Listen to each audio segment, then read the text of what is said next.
Pourquoi beaucoup de femmes s'embellissent après un divorce? Bon, au-delà de la maltraitance, hein, on sait un peu ce que c'est, au-delà des conditions de vie, mais aussi de la charge mentale et de la pression physique liée à la gestion d'un foyer, il y a un point capital que beaucoup de femmes n'ont pas compris.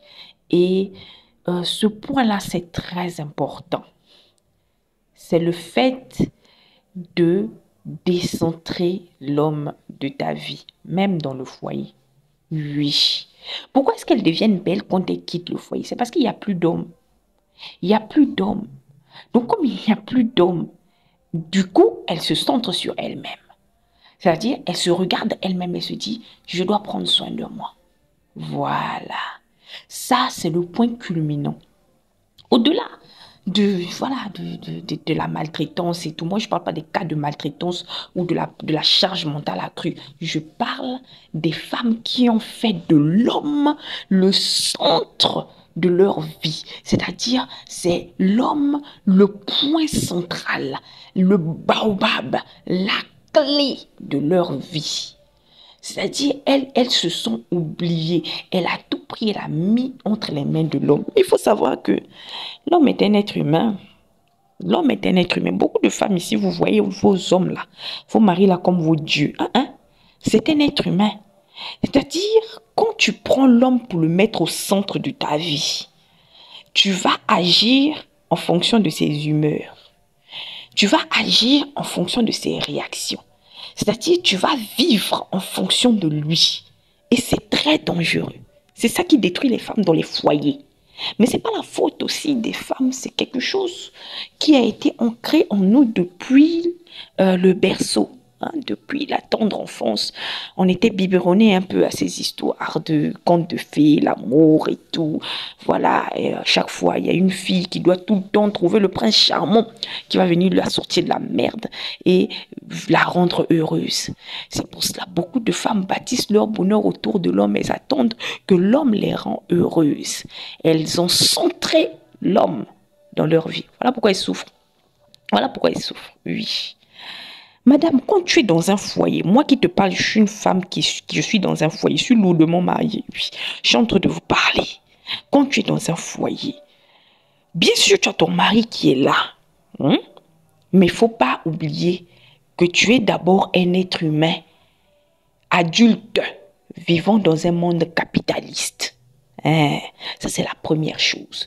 Deuxième chose, tu es un être humain doté d'intelligence et de sagesse. Tu as un but à accomplir sur cette terre-là, au-delà d'être la femme, la fille et la mère de quelqu'un. Hein, c'est ce que beaucoup de femmes oublient. Donc, elles vont baser toute leur réussite sur l'homme. Elles vont baser tous leurs espoirs sur l'homme. Elles vont baser tout leur bien-être sur l'homme. Voilà pourquoi dès qu'elle voit une autre femme venir vers cet homme-là, elle peut se tuer. Elle est là, elle va sauter, crier, aller attaquer. Alors que quand on est centré sur soi-même, on a une vision plus claire de la vie. Mesdames, quel est ton objectif de vie? Toi, femme mariée, femme au foyer, femme en couple, ton objectif c'est quoi? Qui es-tu? Tu es qui? Quel est ton objectif? Au-delà d'être la femme de Monsieur Temps, tu es qui? Qui es-tu? Que fais-tu? Où vas-tu? Quelles sont tes aspirations profondes? Quelle vision tu as pour ton futur? Ton futur à toi. Je ne parle pas de tes enfants. Je ne parle pas de tes enfants. Je parle de toi en tant qu'être humain. En tant qu'être humain. Qu'est-ce que tu veux réaliser au fur et à mesure? Ça peut être des petites choses. Tu peux par exemple ouvrir ton salon de coiffure. Ça, c'est un truc. C'est ton truc à toi, quoi. Hein? Tu es passionné par la mode, tu peux ouvrir une boutique d'habillement ou bien tu peux signer des partenariats avec des gens en Turquie là-bas pour amener l'autre là. C'est ton monde en fait. Il ne faut pas le faire en attendant ou bien le faire pour aider l'homme. Non, tu dois le faire d'abord pour toi. Fais-le pour toi. Ne fais pas les business de subsistance gagner un peu d'argent, pour mettre un peu dans l'argent du marché. Non. C'est-à-dire, ça doit être un but, un objectif. Voilà pourquoi vous souffrez. Vous souffrez parce que vous avez mis l'homme au centre de vos vies. C'est-à-dire, ta vie là, si le garçon n'est pas là, c'est fini. Et les hommes le savent. Ils le savent. Voilà pourquoi ils vous font du sale. Voilà pourquoi ils vous font n'importe quoi. Ils le savent. Ils savent que sans eux, là, vous n'êtes rien. Au-delà de l'indépendance financière, il y a l'indépendance émotionnelle. Beaucoup de femmes n'ont pas acquis l'indépendance émotionnelle. Voilà pourquoi ils souffrent. Voilà pourquoi beaucoup vous avez été choqués quand le pasteur Marcelo s'est marié une année après la mort de sa femme. Vous êtes choqués. Vous savez pourquoi vous êtes choqués? C'est une désillusion. Vous êtes sortis, c'est-à-dire vous avez vu la réalité. Oui, la réalité, c'est ça. L'homme, il est centré sur ses objectifs. Le pasteur Marcelo sait qu'il a un ministère à gérer, il a une église à gérer, il sait qu'il a besoin de femmes. Il n'est pas dans vos histoires où non, il a trop aimé sa femme. Non, non, non. Il a besoin d'une femme, il a soulevé une femme, il l'a mis dans sa maison. Point. C'est fini. C'est fini. Il n'est pas là-bas. Il n'est pas là-bas. Il a besoin de quelqu'un qui va s'occuper de lui, ses objectifs avant tout. C'est ce que vous n'avez pas compris. Voilà pourquoi vous asseyez là, derrière garçon. Dès qu'il fait fien, tu maigris. Dès que tu es là, une tisa dehors, ta peau devient terne. Dès qu'il y a ceci, voilà problème. Voilà pourquoi quand les femmes sortent des foyers et qu'il n'y a plus d'homme à côté d'elle, elle est, d'abord, les premiers temps, elle est un peu perdue. Après, maintenant, elle se retrouve et dit, ah, en fait, là, je suis seule. Il faut que j'apprenne à évoluer. Oui, c'est ça. Donc, moi, je ne veux pas que ce soit hors du foyer que vous devenez jolie. Dans le foyer même tel que tu es là, regarde-toi au miroir. Sache que tu es une femme. Tu es un être humain. Tu dois avoir un bel aspect dans la société. Tu ne dois pas te faire belle pour ton mari d'abord. Non, tu te fais belle pour toi d'abord. Tu dois avoir une belle peau. Un joli aspect. Quand les gens te voient, ils disent, voilà une belle femme qui est là. Oui, ça c'est d'abord la première chose.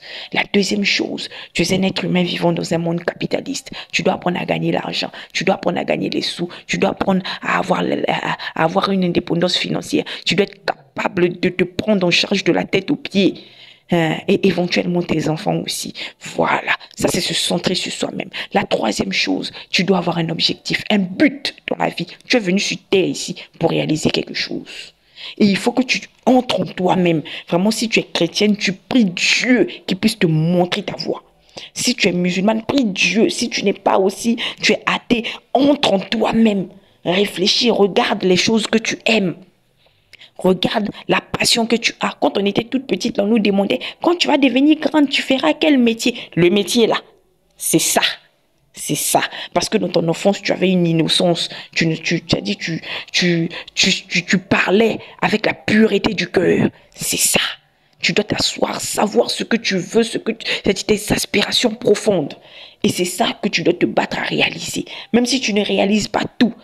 Mais tu dois être quand même sur la voie. Et c'est là que tu vas apprendre à te centrer sur toi-même. Ça ne veut pas dire de ne pas s'occuper de son mari. Non, moi, je ne dis pas ça. Moi, je m'occupe de mon mari. Je m'occupe de mon mari, je m'occupe de lui correctement. Je l'aime, je le respecte, voilà.